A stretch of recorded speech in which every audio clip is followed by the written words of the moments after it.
Morning. Let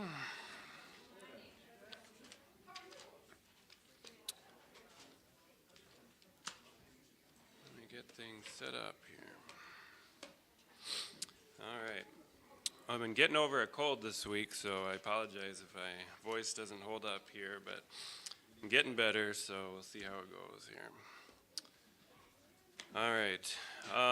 We're going to be in Hebrews 12 if you want to start there. So it's been a busy week. We've been got Teen Mania. Our kids are tired, but they had a good time. And we've got this teen activity this week. It's Friday, I think, right? Friday night. So the Western Progressive Dinner. So we've been, says, to bring your costume attire or whatever. So we've been having trouble figuring out what to wear for this thing. And so I'm more conservative, I guess. So I'm not familiar with Western progressives, but I think we came up with an idea, and I think that's what Sarah and I are going to go at. Sarah is Gavin Newsom and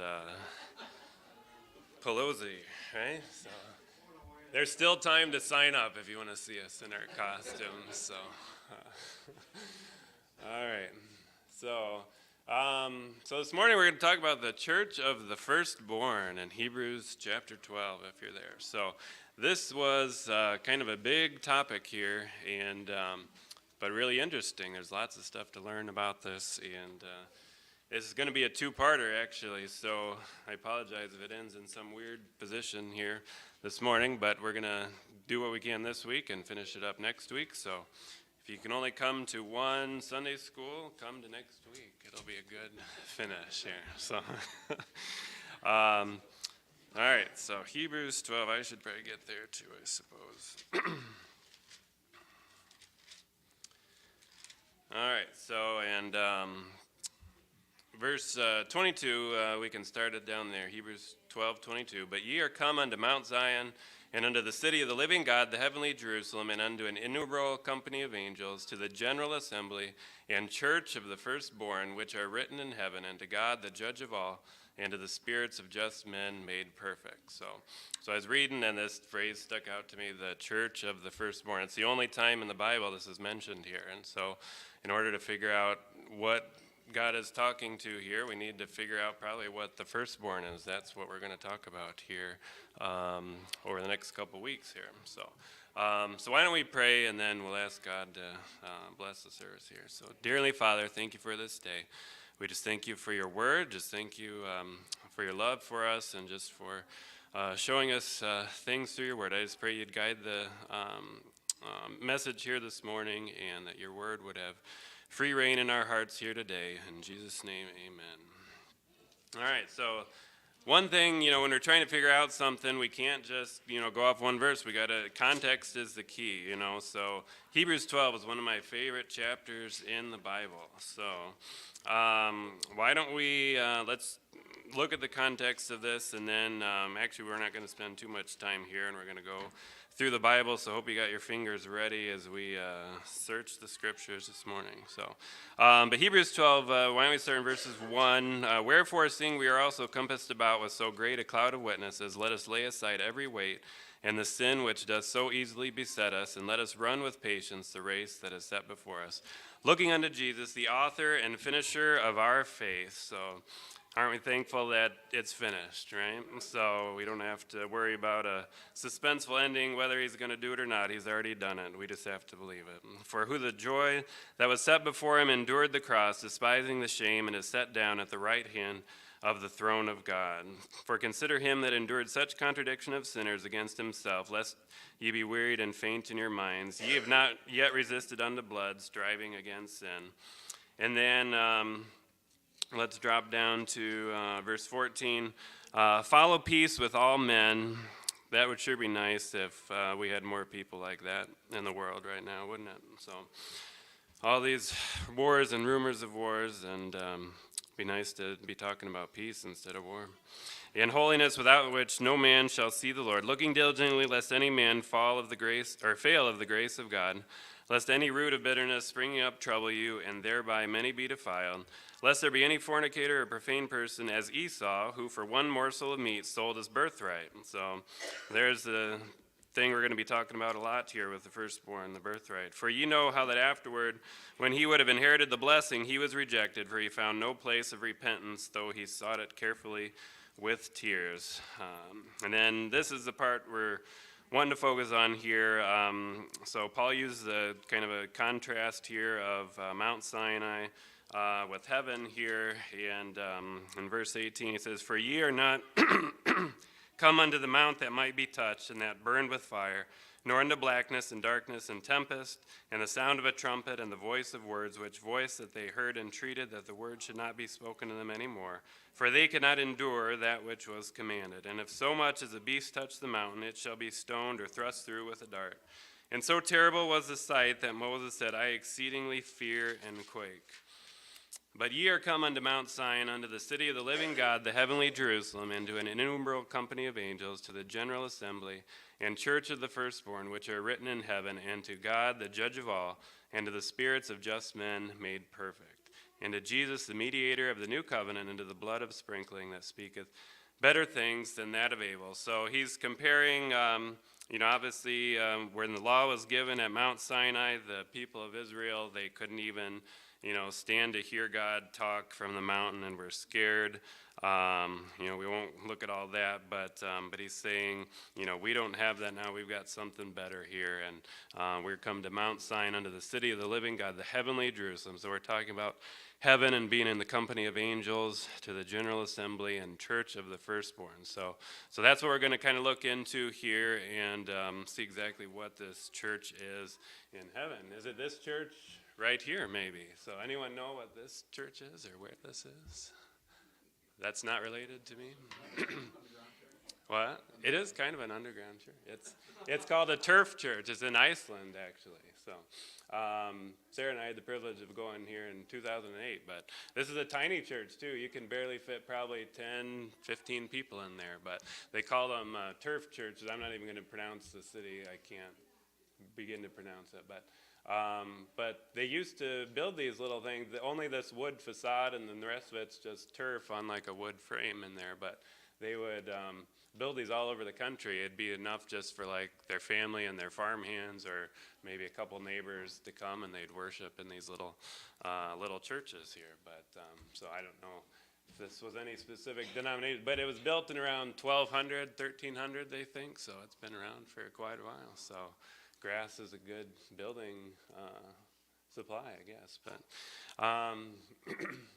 all right, so we looked into that. All right, so what is the significance of the firstborn? So we're going to look at that. So God placed a major emphasis on the firstborn throughout the Bible. So God designed the man to be the head of the family, and the firstborn son was significant in that he would take over the leadership of the family one day. So the firstborn symbolized the father's strength and might. So Genesis 49:3 says, Reuben, thou art my firstborn, my might, and the beginning of my strength, the excellency of dignity, and the excellency of power. And Psalm 78:51 says, and he smote all the firstborn in Egypt, the chief of their strength. So the firstborn son, he was, represented the strength of the father and the future leadership of the family. So the firstborn son was given certain rights and responsibilities because of this position.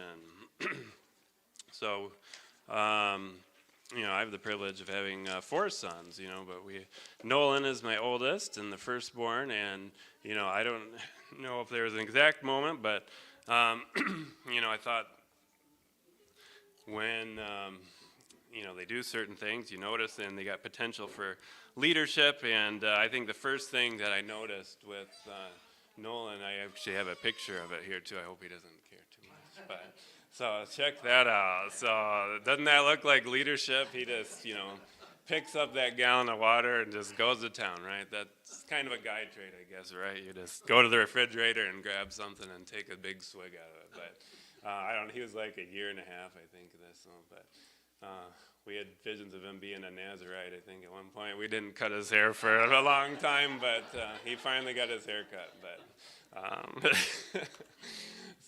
and speaking of Iceland, we actually found out we were having a son in Iceland. Just trivia question here. So we stayed at this little bed and breakfast thing, and the son said, but anyway, we had the ultrasound tech write down if it was going to be a boy or girl, and we took it with us over there on our trip and opened it, and that's where we found out we were having a boy, so our firstborn son. So, all right, so rights of the firstborn. So Deuteronomy 21:17 lays out the rights of the firstborn. It says, but he shall acknowledge the son for the firstborn by giving him a double portion of all that he hath, for he is the beginning of his strength. The right of the firstborn is his. So the firstborn would receive a double portion of the inheritance. So whatever the father owned, it wasn't, so he didn't give him half, and then all the other ones got to share the other half. So he would break up, at even by, if they've got 4 sons, he'd break it up into 4 portions, and then they would each get a portion, but the oldest would get 2 of those portions. So double portion inheritance. He would also receive authority to lead the family if the father died or is incapacitated or absent for whatever reason. So this authority role and the double portion inheritance became known as the birthright that would get passed down. So rules in assigning the firstborn status. So the father, as leader of the family, had to assign the firstborn status. So it was his job. He was in control of the family, and he would assign this firstborn status. So again, we saw the firstborn got the double portion of all that he hath, and then the firstborn male received the authority role in the family, and in case of a royal family, was also the one who would inherit the throne one day. So 2 Chronicles 21, 1-3 is an example of that. It says, now Jehoshaphat slept with his fathers and was buried with his fathers in the city of David. And Jehoram, his son, reigned in his stead. And he had brethren, the sons of Jehoshaphat, Azariah and Jehiel, and Zechariah, Azariah, and Michael, and Shephatiah. All these were the sons of Jehoshaphat, king of Israel. And their father gave them great gifts of silver and of gold and of precious things, with fenced cities in Judah, but the kingdom gave he to Jehoram because he was the firstborn. So all the other sons, got great presents and gifts and inheritance, but because Jehoram was the firstborn, he got the throne and the kingdom then.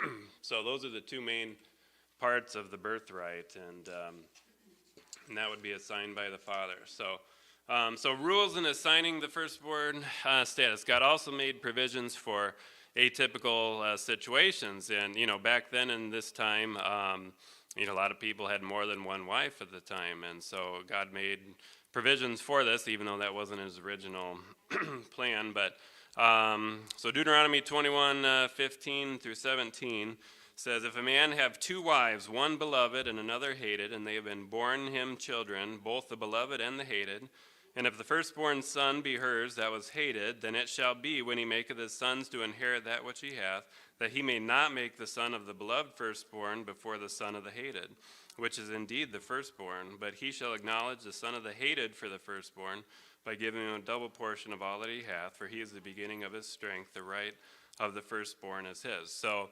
the main example of this would be Jacob. He married Leah and Rachel, but who had a baby first for Jacob? So it was Leah, right? Yeah. So, but was that the one he really wanted to marry originally? He really loved Rachel and wanted to marry her, but got tricked into marrying Leah first. So that would be an example of that. So even though he loved Rachel more, he couldn't make her firstborn with her over the firstborn that he had with Leah, and so that would be the example there. And that's why Reuben ended up being the firstborn for a while. And then you also have cases of surrogate wives or concubines, like Abraham and Hagar and Ishmael in that situation. So Genesis 21:9-12, and Sarah saw the son of Hagar the Egyptian, which she had borne unto Abraham, mocking. Wherefore she said unto Abraham, cast out this bondwoman and her son, for the son of this bondwoman shall not be heir with my son, even with Isaac. And the thing was very grievous in Abraham's sight because of his son. And God said unto Abraham, let it not be grievous in thy sight because of the lad and because of thy bondwoman. And all that Sarah has said unto thee, hearken unto her voice, for in Isaac shall thy seed be called. So Isaac ended up getting the birthright, even though Ishmael was the firstborn. And that's because Hagar was not Abraham's wife so much as a surrogate wife for him. And Jephthah was also the son of a harlot or a strange woman. In Judges 11, it says, "Now Jephthah the Gileadite was a mighty man of valor, and he was the son of an harlot. And Gilead begat Jephthah, and Gilead's wife bare him sons, and his wife's sons grew up, and they thrust out Jephthah, and said unto him, Thou shalt not inherit in our father's house, for thou art the son of a strange woman." And that's the other thing, besides being a surrogate or a concubine, that the firstborn could not be assigned to a son from a strange, which means a foreigner wife. So Deuteronomy 7:1-4 says, "When the Lord God shall bring thee into the land whither thou goest to possess it, and hath cast out many nations before thee, the Hittites, the Girgashites, the Amorites, and the Canaanites, and the Perizzites, and the Hivites, and the Jebusites, 7 nations greater and mightier than thou, and when the Lord thy God shall deliver them before thee, thou shalt smite them and utterly destroy them. Thou shalt not make no covenant with them, nor show mercy unto them, neither shalt thou make marriages with them. Thy daughter thou shalt not give unto his son, nor his daughter shalt thou take unto thy son, for they will turn away thy son from following me, that they may serve other gods. So will the anger of the Lord be kindled against you and destroy thee suddenly." So God did not want the Israelites mixing with the people of the promised land, and so that's why they wouldn't assign the birthright or the firstborn status if they had a son through a foreigner. So in Ezra 10:3 says, "Now therefore let us make a covenant with our God to put away all the wives and such as are born of them, according to the counsel of my Lord and of those that tremble at the commandment of our God, and let it be done according to the law." So even down the road, once Israel had gotten away from God and they'd intermixed with a lot of these people and had children, they wanted to put away the wives and the children for this very reason. So God made it clear that he wanted it to be, just an Israelite that they would be with there. So Ishmael and Jephthah would be examples of those too. All right. So the firstborn's responsibility with the birthright. The father would assign the birthright, but the firstborn had certain responsibilities he had to uphold once he was assigned to that. So the birthright, once assigned, was not permanent. So the Bible gives us 3 examples of how they could, that it could be transferred. So the birthright could be sold, and we know that famous example from Esau in Genesis 25. So Genesis 25:29-34 tells us about that. "And Jacob sowed pottage, and Esau came from the field, and he was faint. And Esau said to Jacob, Feed me, I pray thee, with the same red pottage, for I am faint. Therefore was his name called Edom. And Jacob said, Sell me this day thy birthright. And Esau said, Behold, I am at the point to die, and what profit shall this birthright do to me? And Jacob said, Swear to me this day. And he sware unto them, and he sold his birthright unto Jacob. Then Jacob gave Esau bread and pottage of lentils, and he did eat and drink, and rose up and went his way. Thus Esau despised his birthright." So Esau transferred his birthright to Jacob for a bowl of stew or whatever, and we just read about that in Hebrews 12, that he did it for a fleshly reason and wasn't thinking about the future at all.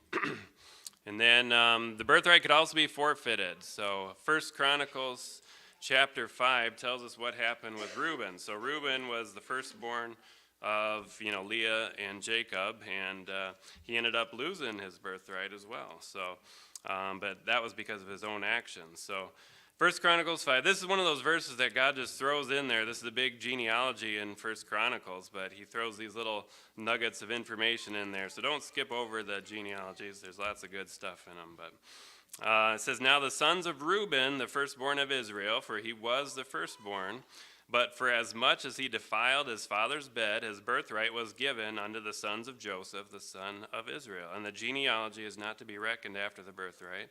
For Judah prevailed above his brethren, and of him came the chief ruler, but the birthright was Joseph's." So Reuben forfeited his birthright by his actions. So just because you were the firstborn son does not necessarily mean that you were going to end up with the birthright. They had to be responsible because they were going to be the leaders of the family, and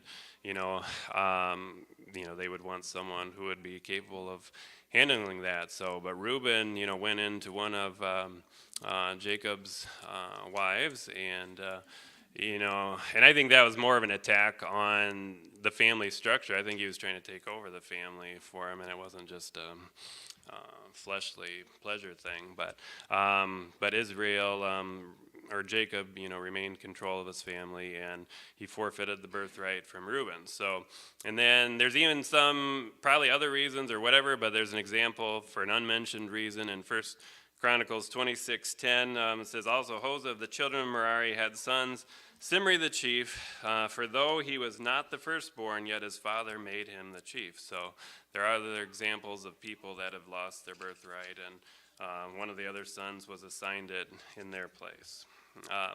So if the birthright was forfeited, it went back to the father for him to assign again. It didn't just go to the next oldest son, and we'll see some examples of that later on here. All right.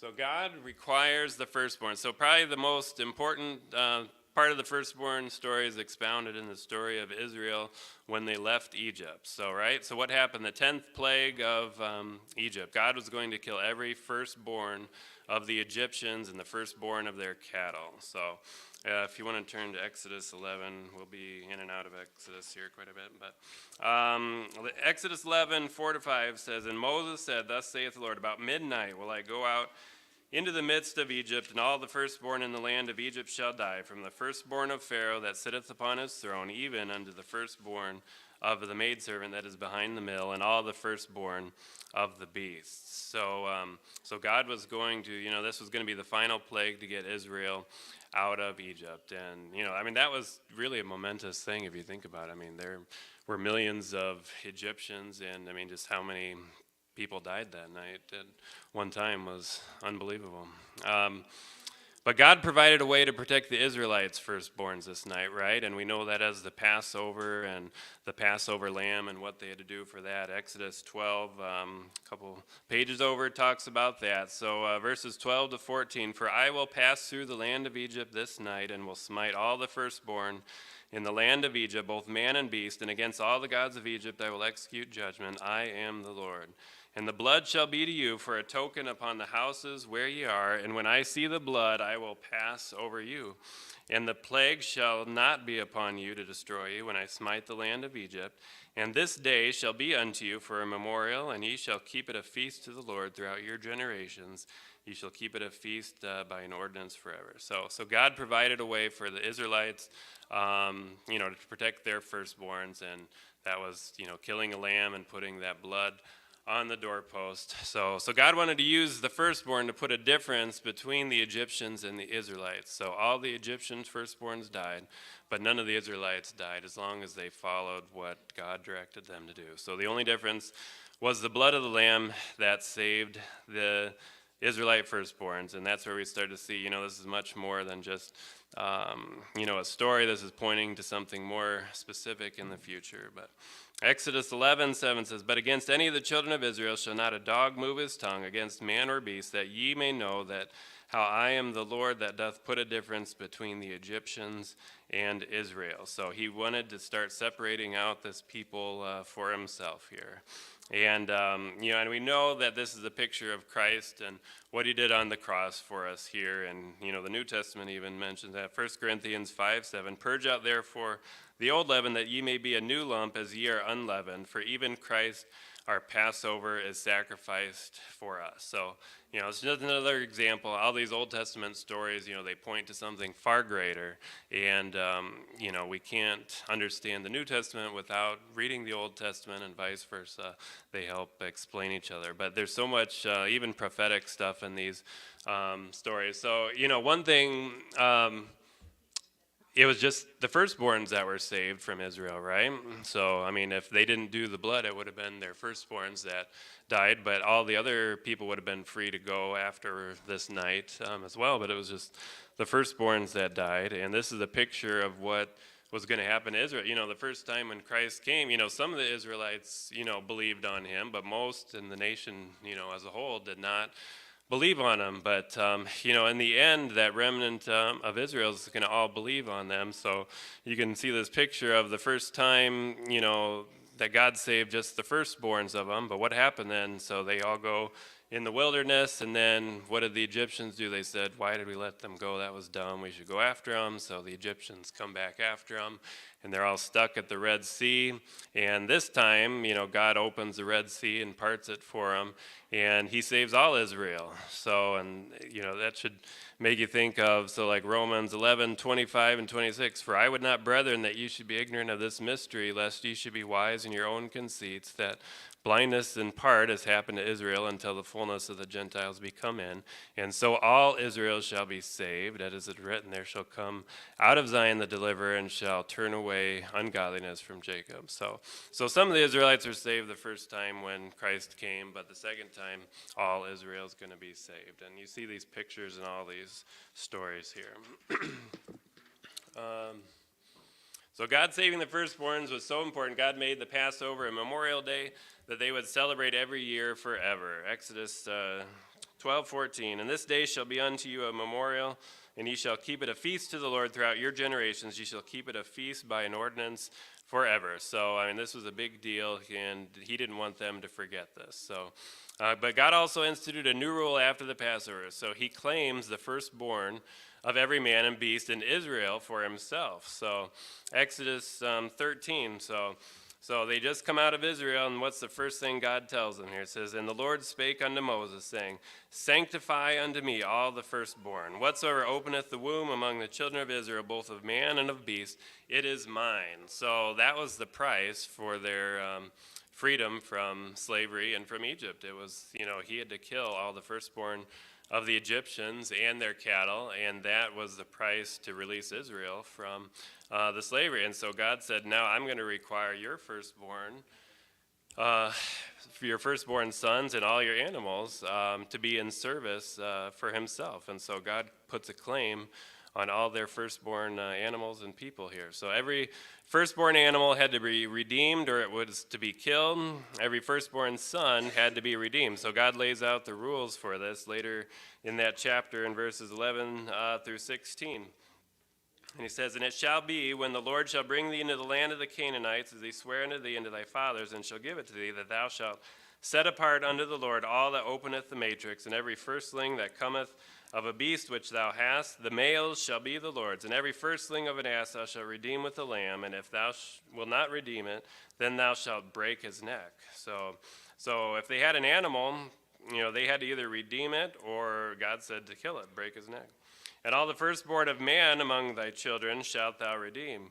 Thankfully, he didn't do that with the people, right? So it was just, he wanted them redeemed.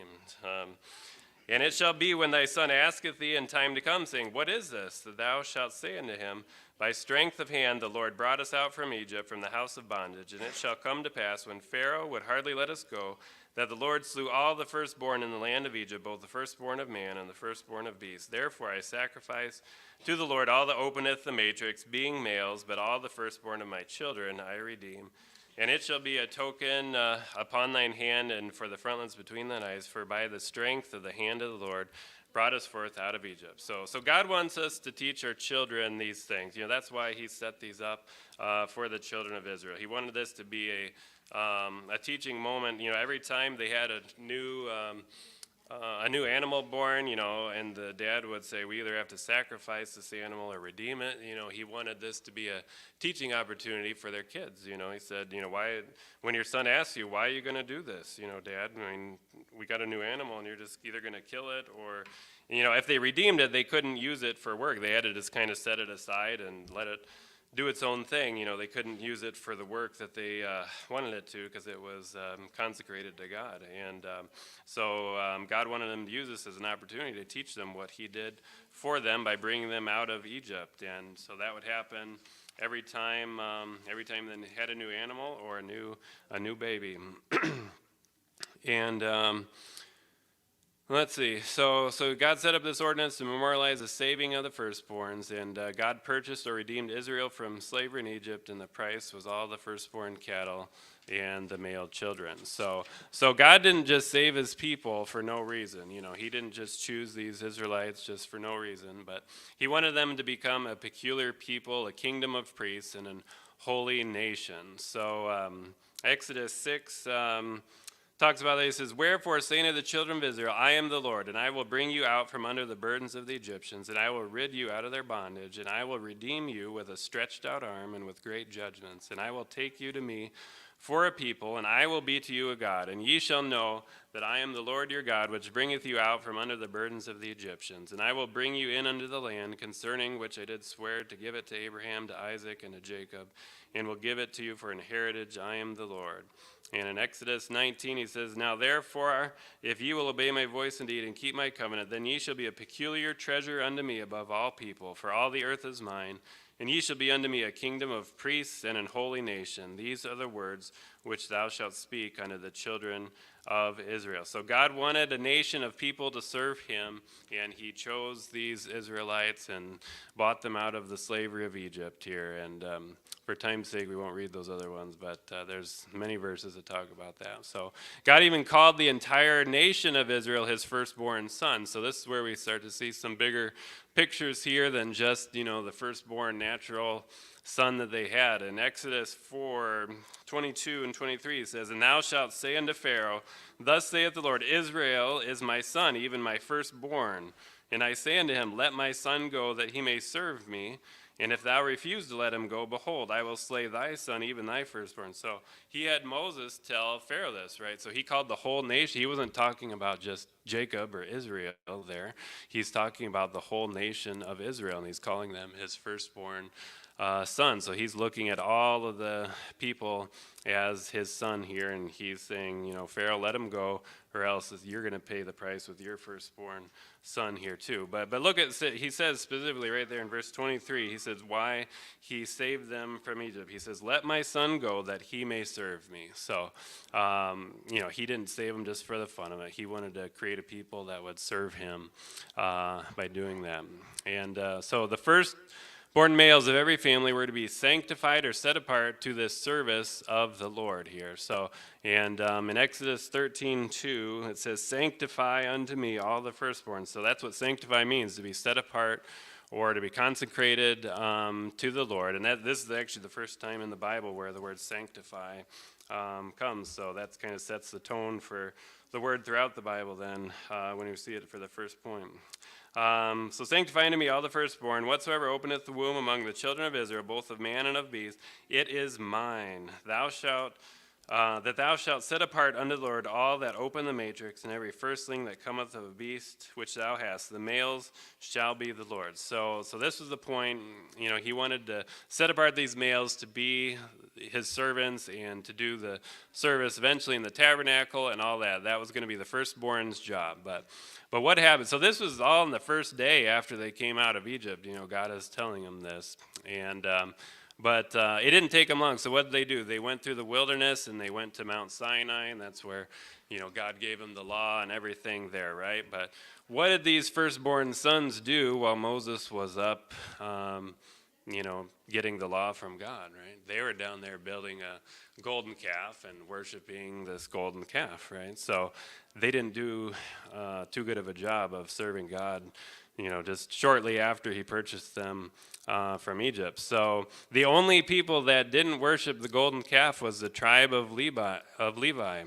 They did not worship the golden calf. If you remember, when Moses came down and found them worshiping them in Exodus 32:26, it says, "Then Moses stood in the gate of the camp and said, Who is on the Lord's side? Let him come unto me. And all the sons of Levi gathered themselves together unto him." So all the other firstborns and the people and the other tribes were worshiping golden calf, but Levi was not submitting to that, and they actually ended up having to kill a lot of their own people as judgment for that. Worshiping there. But so God said, well, maybe if the firstborns won't be able to serve me, maybe I could use the tribe of Levi. So God decides to substitute the Levites for the firstborn. So here we see, a picture of this substitution, just like God substituted the lamb for the unclean animals there and everything. And now we see the picture of substitution for the Levites for the firstborn of Israel. So in Numbers 3, 11 through 13, it says, "And the Lord spake unto Moses, saying, Behold, I have taken the Levites from among the children of Israel, instead of all the firstborn that openeth the matrix among the children of Israel. Therefore the Levites shall be mine, because all the firstborn are mine. For on the day that I smote all the firstborn in the land of Egypt, I hallowed unto me all the firstborn in Israel, both man and beast. Mine shall they be, I am the Lord." So God said, fine, the firstborns failed, maybe the Levites will be the people that will do what I need here. And so he set them apart and substituted them for the firstborns of the Israel. So there weren't enough Levites to cover the cost of all the firstborns in Israel. So God made another provision to redeem these leftovers. So there's so many people in the tribe of Levi, and there were so many firstborns in Israel, and they came up short they needed some more Levites. So God came up with a way to redeem these kind of leftovers that were still unredeemed, if you will. And so he said, their redeeming price was 5 shekels and became known as redemption money, so that when they had extra, more than the Levites, they would pay 5 shekels, and this money was given to provide for the Levites in their service of the tabernacle. And so Numbers 3 talks about that. He says, "And the Lord spake unto Moses, saying, Take the Levites instead of all the firstborn among the children of Israel, and the cattle of the Levites instead of their cattle. And the Levites shall be mine, I am the Lord. And for those that are to be redeemed of the 213 of the firstborn of the children of Israel, which are more than the Levites, thou shalt even take 5 shekels apiece by the poll. After the shekel of the sanctuary shalt thou take them. The shekel is 20 gerahs. And thou shalt give the money wherewith the odd number of them is to be redeemed unto Aaron and to his sons." And then Numbers 18:16 says, "And those that are to be redeemed from a month old shalt thou redeem according to thine estimation for the money of 5 shekels after the shekel of the sanctuary, which is 20 gerahs." So this is something they still do today. They actually have a ceremony after 30 or 40 days here. I forget when it is, but they'll still redeem these kids by paying 5 shekels to a rabbi or priest that they still do today. But God, the important part was God didn't want any one of these firstborns left out. They all had to be redeemed. And then God also set apart the 10th of the Israelites' first fruits to provide for the Levites as they served in the tabernacle. So it was not just the firstborn son or animals we'll see, but God also set apart the first 10th of everything, basically, that these Israelites had. And he says, "All the best of the oil and the best of the wine and the best of the wheat, the first fruits of them which shall offer unto the Lord, them have I given thee. And whatsoever is first ripe in the land, which they shall bring unto the Lord, shall be thine. Every one that is clean in thine house shall eat of it. Everything devoted in Israel shall be thine. All the heave offerings of the holy things which the children of Israel offer unto the Lord have I given thee, and thy sons and thy daughters with thee by a statute forever. It is a covenant of salt forever before the Lord unto thee and to thy seed with thee. And the Lord spake unto Aaron, Thou shalt have no inheritance in their land, neither shalt thou have any part of them. I am thy part and thine inheritance among the children of Israel. And behold, I have given the children of Levi all the 10th in Israel for an inheritance, for their service which they serve, even the service of the tabernacle of the congregation. But the tithes of the children of Israel, which they offer as an heave offering unto the Lord, I have given to the Levites to inherit. Therefore I have said unto them, Among the children of Israel they shall have no inheritance." So God provided for these Levites by setting a 10th a part of everything, their first fruits, their their money, everything. So this is goes to giving, and God wants us to give our first to everything, and this is where he sets it in the law here and shows takes care of the Levites by giving this from the people of Israel. So God traded their earthly provisions of land and cattle and crops and stuff like that for God supplying all their physical needs through the offerings of the people. So God told the Levites, the Lord is their inheritance. And so then we see the failure of the Levites as well. Just like the firstborn Levites failed, so did the firstborn of Israel, so did the firstborn Levites here. So God set apart the Levites to serve in the tabernacle and to be priests and everything. God wanted a holy nation of people that he would be able to dwell with. And so he thought this would be the way of doing it. But of course, the Levites aren't perfect, and they ended up failing too. But so in the first service of the tabernacle, God wanted to show the glory of the Lord to the people in Leviticus 9:1. And it says, "And it came to pass on the 8th day that Moses called Aaron and his sons and the elders of Israel, and they brought that which Moses commanded before the tabernacle of the congregation. And all the congregation drew near and stood before the Lord. And Moses said, This is the thing which the Lord commanded, that ye should do, and the glory of the Lord shall appear unto you. And Moses and Aaron went into the tabernacle of the congregation and came out and blessed the people. And the glory of the Lord appeared unto all the people, and there came a fire out from the Lord and consumed upon the altar the burnt offering and the fat, which when all the people saw, they shouted and fell on their faces." So the service started off good when Aaron did what he was supposed to, right? But what happened when the firstborns took over the next part? It says, "Then Nadab, who is the firstborn of Aaron, and Abihu offered strange fire before the Lord and were immediately struck dead." So the firstborns, they didn't carry on what their fathers were doing here, and they failed, and they paid a heavy price for doing that here. So, and this just shows the pattern here. There's also a whole bunch of things that we don't have time to get in today, and I think we'll pick it up here probably for next week. But you could call it the pattern of the firstborn failures. So the Levites continued to fail as just like everyone else has, everyone from Adam, who failed in the garden, and Cain, the first trueborn was murdered, his younger brother Abel. Isaac was chosen by God over Ishmael. Esau sold his birthright to Jacob. Reuben lost his birthright. Judah's firstborn son was killed directly by God. Ephraim was chosen over Manasseh. All these, Eli's firstborns were wicked. Samuel's firstborns were wicked. Why? This is a pattern. God, he didn't put all these stories in there just for the fun of it there. And so we are going to see why God did this and why he did a pattern. But, the main point was these were all to point to something better. So the firstborn failures, showed that we needed something better. And God does promise us something better. In Hebrews 11:39, he said, "And these all, having obtained a good report through faith, received not the promise, God having provided some better thing for us, that they without us should not be made perfect." So we're going to look into that next week and see what God has better for us through these stories of the firstborns here. So why don't we close there? Dear Heavenly Father, thank you for this day. We just thank you for this word, and we just thank you that you have given us something better. And we just pray that we would study your word and just continue to learn more about you. And I just pray that you would bless the service here following and be with Pastor